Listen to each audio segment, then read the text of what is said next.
রবিবার ৯ জুন তিনবারের জন্য প্রধানমন্ত্রীর শপথ নিয়েছেন নরেন্দ্র মোদী। তার পাশাপাশি শপথ নিয়েছেন ৭১ জন মন্ত্রী।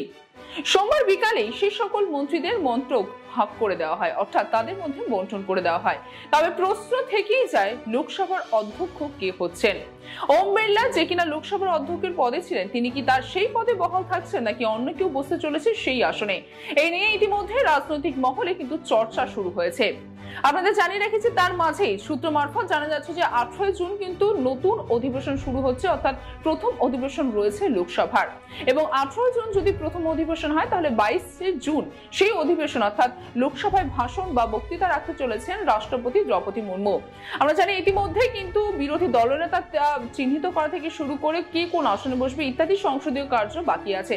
তবে সেই সকল কার্য করার পূর্বেই কিন্তু লোকসভার যে অস্থায়ী অধ্যক্ষ, সেই অস্থায়ী অধ্যক্ষকে শপথ বাক্য পাঠ করাবেন কিন্তু রাষ্ট্রপতি দ্রৌপদী মুর্মু।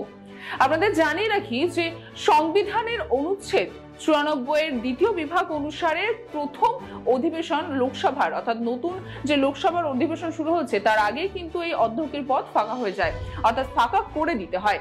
ঠিক তারপরেই দ্রৌপদী মুর্মু অর্থাৎ রাষ্ট্রপতি, তিনি এখন আমাদের রাষ্ট্রপতি রয়েছেন, তিনি কিন্তু শপথ বাক্য পাঠ করান এই লোকসভার নতুন অর্থাৎ অস্থায়ী অধ্যক্ষকে।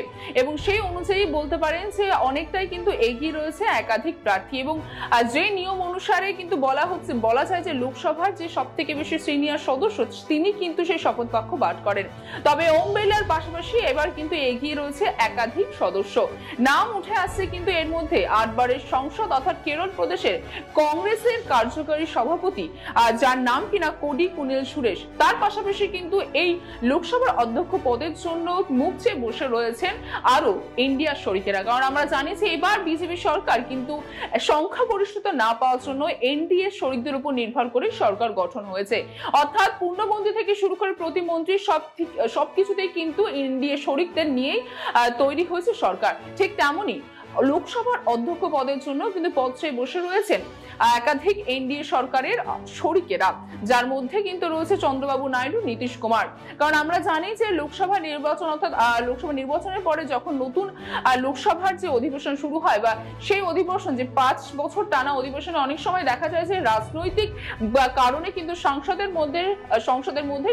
মধ্যে কোনো রকম ভাবে কোনো বচসা বাধা যায় বা তাদের মধ্যে রাজনৈতিক বিভ্রান্ত সৃষ্টি হয়। এবং অনেক সময় সেই সমস্ত কারণে কিন্তু দল ত্যাগ বিরোধী আইন কার্যকর করা যায়। অর্থাৎ এই দল ত্যাগ বিরোধী আইন কার্যকর করার মাধ্যমে যে কোনো সাংসদকে অযোগ্য ঘোষণা করার ক্ষমতা থাকে সেই স্পিকারের হাতে, অর্থাৎ লোকসভার স্পিকারের হাতে কিন্তু সেই ক্ষমতা থাকে। এবং যার জন্য কিন্তু সেই স্পিকারের পদ পাওয়ার জন্য মরিয়া উঠেছে এক এক রাজনৈতিক দলের শরিক বা এক এক রাজনৈতিক দলের নেতাবিন্দুরা। যার মধ্যে কিন্তু যেমন আপনাদের জানালাম যে ওম বিড়লা তো রয়েছেনই। ওম বিড়লা, যিনি কিনা এর আগেও তিনি লোকসভা নির্বাচনের স্পিকার ছিলেন, এবার তার পদ কে নিতে চলেছেন। কারণ যেহেতু এর দুবার 2014 থেকে 2019-এ কিন্তু বিজেপি সংখ্যাগরিষ্ঠতা পেয়ে কিন্তু সরকার গঠন করেছিল, তো সেই সময় কিন্তু এই প্রশ্ন আসেনি যে কে হবে লোকসভার স্পিকার। কিন্তু যেহেতু এবার বিজেপি সংখ্যাগরিষ্ঠতা পায়নি, এনডিএ শরিকদের নিয়েই তার সরকার গঠন হচ্ছে, তার জন্য কিন্তু একাধিক মন্তব্য উঠে আসছে। কারণ এবার লোকসভায় কিন্তু বিরোধী দলনেতাও পেতে চলেছে বিজেপি সরকার। অর্থাৎ এই নিয়ে কিন্তু এখনো রাজনৈতিক মহলে চর্চা চলছে যে কে ঠিক পেতে চলেছে এই লোকসভার স্পিকারের যে আসন, সেই আসন ওম বিড়লাই কি থাকতে চলেছেন তার আসনে, নাকি এনডিএ শরিকদের মধ্যে কেউ বসতে চলেছেন সেই আসনে, আবার নাকি যে রাজনৈতিক বা বিরোধী দলনেতারা রয়েছে বা বিরোধী দল এই ইন্ডিয়া জোট রয়েছে, সেই জোট থেকে কেউ বসতে চলেছে সেই লোকসভার স্পিকারের আসনে। সেদিকে নজর থাকবে আমাদের সকলেরই।